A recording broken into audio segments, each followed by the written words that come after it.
Chers frères et sœurs, nous remercions notre Dieu, notre Père, qui nous a donné cette grâce aujourd'hui pour que nous puissions vous parler de la parole de Dieu. C'est vraiment une grâce parce que Dieu nous aime. Il veut qu'aujourd'hui, nous puissions entrer là où vous êtes, dans votre maison, et nous sommes dans la joie de vous parler aujourd'hui. Laissez-moi vous parler de notre thème qui est « Qui te dit que c'est déjà tard pour ton problème?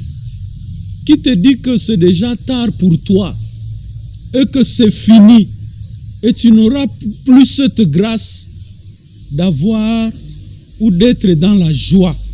Qui te dit cela? » Nous allons lire dans la parole de Dieu et découvrir ce que la parole de Dieu nous dit à propos de ton problème.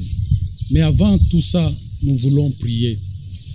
Seigneur, notre Dieu, notre Père, nous venons louer ton nom de cette grâce que tu nous donnes d'ouvrir ta parole sainte. C'est pourquoi nous voulons que ton Esprit Saint puisse nous éclairer pour que le temps que nous allons prendre en méditant sur ta parole, que ça puisse nous aider à nous élever vers toi et que nous qui avons des problèmes, que nous ayons la solution en ce jour. Au nom de Jésus, Amen.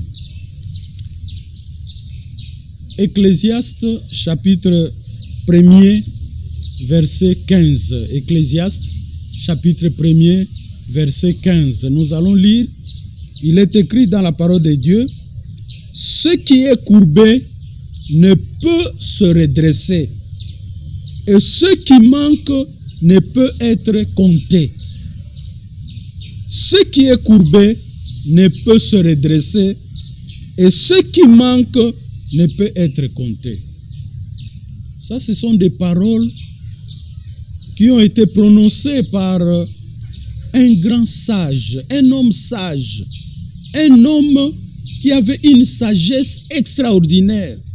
Et il nous dit, ce qui est courbé ne peut se redresser, et ce qui manque ne peut être compté. C'est-à-dire quoi? Si dans ta vie est déjà courbée, elle ne peut jamais être redressée. Et ce qui te manque aujourd'hui, tu ne peux jamais le compter un jour. Ça, ce sont les paroles d'un homme. Ça, ce sont des révélations humaines de Salomon qui dit que si ta vie est déjà courbée, ça ne peut jamais se redresser. Il nous arrive, quand notre vie est courbée, nous pensons que c'est fini pour la vie. Je suis malade, j'ai cherché tant de médecins, mais pas de solution. Et ça nous décourage. Et nous commençons à dire partout que c'est fini. C'est comme si nous sommes venus laisser d'autres personnes sur cette terre. Il nous arrive parfois, nous manquons quelque chose. La pauvreté nous commence depuis le bas âge. Jusqu'à un certain âge, on est toujours dans la pauvreté. Là où on dort, c'est toujours compliqué. On a grandi, mais la situation ne change pas. Et on commence à désespérer. Il arrive que quelqu'un qui se marie, il se marie pensant que dans le mariage, il aura le bonheur. Malheureusement, depuis le jour où il était marié, il n'y a que souffrance, il n'y a que douleur, il n'y a que complications sur complications. Et Salomon dit, ce qui est courbé ne peut se redresser. C'est-à-dire que la souffrance va continuer toujours pour toi.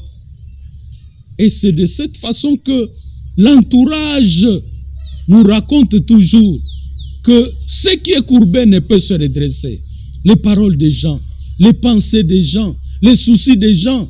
Et on se voit entouré par ces gens-là qui nous disent que notre situation ne changera pas. Mais la bonne nouvelle que je vous apporte aujourd'hui, ça se trouve dans Luc chapitre 13, du verset 10e au verset 13e. La Bible dit, Jésus enseignait dans une synagogue le jour du sabbat. Et voici, il y avait là une femme possédée d'un esprit qui la rendait infirme depuis 18 ans. Elle était courbée et ne pouvait pas du tout se redresser. Lorsqu'il la vit, Jésus lui adressa la parole et lui dit, « Femme, tu es délivrée de ton infirmité. » Et il lui imposa les mains. À l'instant, elle se redressa et glorifia Dieu. Salomon a dit, ce qui est courbé ne peut se redresser. Mais ici, nous voyons cette femme qui était possédée d'un esprit qui la rendait infirme. Cette femme, pendant 18 ans, elle était courbée. Imaginez, pendant 18 ans, courbée. Ça, c'est quelle honte. Quand on voit quelqu'un qui est courbé, on a tendance à se moquer de lui. Et cette femme qui était courbée pendant 18 ans, et la Bible dit, ne pouvait pas du tout se redresser. Mais la Bible dit, lorsque Jésus a vu cette femme, Jésus lui adressa cette parole et dit, femme, tu es délivrée de ton infirmité. Il lui imposa les mains. La Bible dit, à l'instant, elle se redressa et glorifia Dieu. Même si le monde, même si les gens tout autour de toi, ils te communiquent le désespoir. Ils te disent que pour toi, c'est déjà fini. Ta situation ne changera pas. Laisse-moi dire, le dernier mot appartient à Jésus-Christ.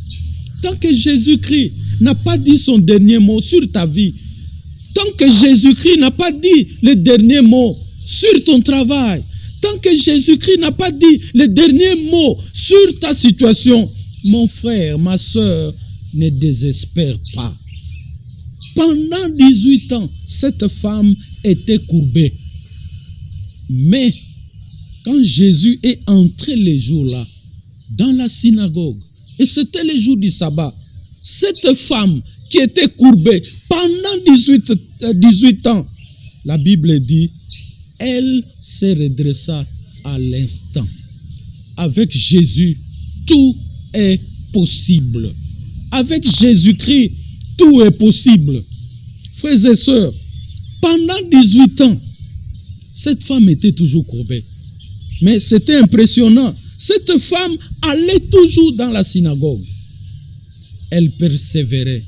Elle allait toujours, malgré les moqueries, malgré les chantages des gens, malgré les regards inquiets des gens.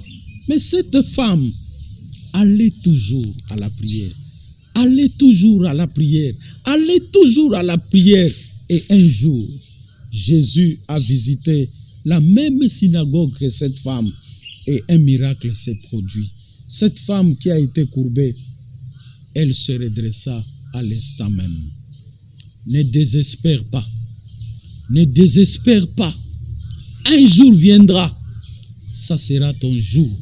Ce qui est courbé dans ta vie. Ce que tu pensais que c'était impossible. Ce que les autres pensaient que pour toi, c'était difficile. Ça va changer. On dit que cette femme a glorifié notre Seigneur. Chers frères et sœurs, peut-être cette parole vous trouve dans des difficultés énormes.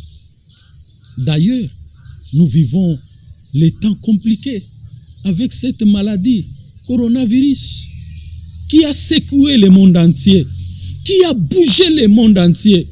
Et beaucoup de gens ont perdu leur travail. Beaucoup de gens ont perdu leur santé. Beaucoup de gens ont perdu l'espoir. Ils disent, mais demain, ça sera comment? Est-ce que je vais encore refaire ce qui a été pour moi avant? Laisse-moi te dire, l'avenir appartient à notre Seigneur Jésus-Christ. Tant qu'il n'a pas encore dit les derniers mots, ne désespérons pas. Et même cette maladie, que les chercheurs ou les autres pensent que ça va faire beaucoup d'années. Tant que Jésus-Christ n'a pas encore dit les derniers mots, ne désespérons pas. Parce que en créant ce monde, La Bible dit, il a parlé et le monde a existé. Un mot seulement peut changer cette situation que nous sommes en train de vivre aujourd'hui. Un mot seulement de Jésus-Christ peut changer ta situation, peut changer la situation de ton mariage, peut changer ta situation sociale. Tu vas être surpris peut-être. L'enfant que tu négliges, il vient et c'est lui qui viendra. Et avec un mot seulement, la pauvreté va quitter votre famille. Ne désespère pas. Ayons toujours confiance en notre Dieu. Ayons toujours confiance en notre Dieu. Il agira. Il est le même hier, aujourd'hui, éternellement. Tant qu'il n'a pas encore dit un mot, ne désespère pas. Cette femme, pendant 18 ans, et cette maladie a pris déjà combien de temps? On nous dit que ça a commencé au mois de décembre. Mais cette femme, c'était pendant 18 ans. Mais elle était toujours confiante. Elle allait toujours à la synagogue. Elle allait toujours à la prière. Mais aujourd'hui, beaucoup de gens désespèrent. Ils ne prient plus. Ils disent non, où est Dieu? Laisse-moi te dire, les pensées des hommes ne sont pas les pensées de Dieu. Ayons confiance en notre Dieu. Même si le monde dit, même si les gens disent, même toi-même si tu te dis, parce qu'il y a des gens qui ne dorment pas, avec des soucis, alors que la nuit est faite pour dormir. Lui ne dort pas en train de penser, demain ça sera comment. Mais la bonne nouvelle que je t'apporte, tant que Jésus n'a pas encore dit le dernier mot, ne désespère pas. Rien n'est impossible à lui. Ce qu'il a fait pour cette femme, il est capable de le faire pour ta vie. Il est capable de le faire pour ta famille. Il est capable de le faire pour ton fils que tu penses qu'il ne changera pas. Il a un sale comportement, il ne changera pas. Il peut le faire aujourd'hui avec ton mari, avec ta femme, que tu penses qu'il ne changera pas. Il peut le faire, il est capable de le faire. Croyons à cette parole et Dieu va faire. Et que cette situation que nous avons maintenant, la situation que tu as maintenant, ça va passer et tu vas glorifier Dieu. Que le Seigneur te bénisse là où tu es. Sois dans la joie, loue l'Éternel. Ne désespère jamais, n'abandonne jamais. Croyons toujours, lisons la parole de Dieu, accrochons-nous à sa parole. Et un jour, nous allons voir les miracles de notre Père. Que Dieu vous bénisse. Telle est ma prière au nom de Jésus-Christ. Amen.